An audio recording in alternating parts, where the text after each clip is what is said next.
We have to begin to teach our children what love is early on. We've got to let them know what it looks like and what it feels like, so that they know that when a person is mistreating them, it stands out, so that they can know exactly what they don't want, so that they don't encourage this type of behavior by choosing the wrong mates or choosing the wrong friends. I say this because early on, growing up, having cousins separate from me and not liking me and not knowing what that felt like. I mean, of course, I know it felt like painful experiences, but it just made me stay in the kitchen with my grandmother more, help her clean up and cook. I was always the helper. And because I was told consistently that I was the firstborn granddaughter and I had to help out and I had to set examples, but the other ones never followed me around in regards to being a good example. They did their own thing because they were already told that I was the outcast, I guess.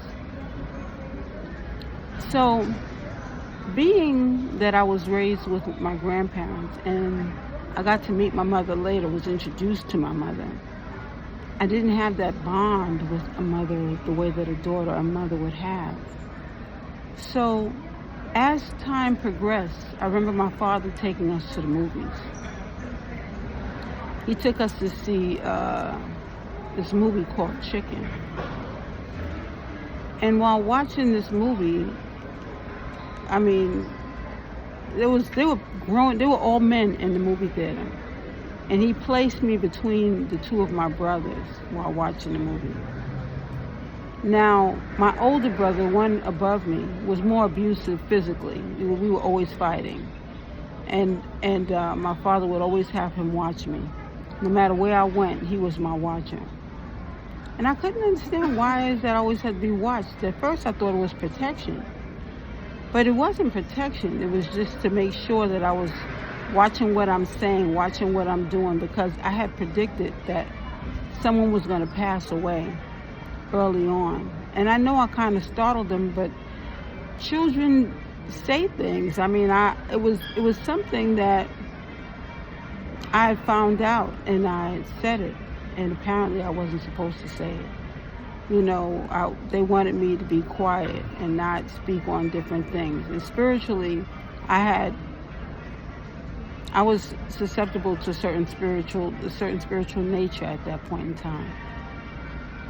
And it was at this point that, we had moved into my mother figure's house, and my older brother was, my father. First of all, before I had left and I moved out of my grandparents' house and moved in with my mother, my uncle told me, my Uncle Herman, took his hand and pulled my shirt, pulled me up by the collar and held me on the wall and told me that if any of my cousins asked me for anything, that I better provide it. You better not ever hear of me not supplying what my male cousins needed. I don't think I need to be any clearer on that one. And I was very afraid of him.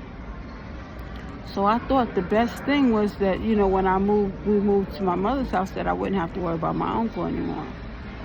Far from the truth. Outside of him picking us up every time we needed to go to my grandparents' house, or that my father wanted us picked up, he was the one who was picking us up. Sometimes my father wouldn't show up and he'd send him.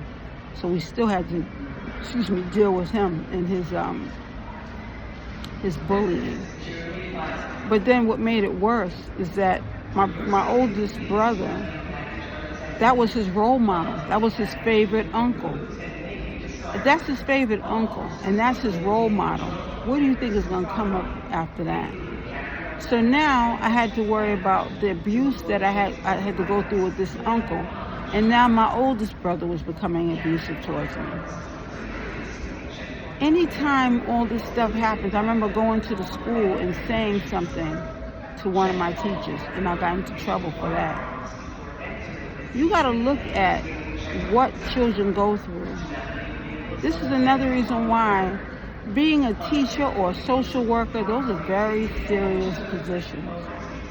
And I mean, I can't say that either job was the easiest. I loved teaching, and I definitely had to be, a person that my students could count on, especially in this department, growing, with children under you and reporting certain things.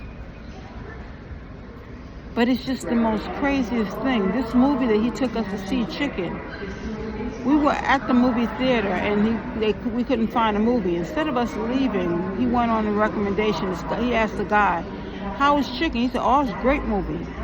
So he brought all of us in the theater. And when the horses and animals and everyone started acting in a sexual manner, we did not leave. We stood there.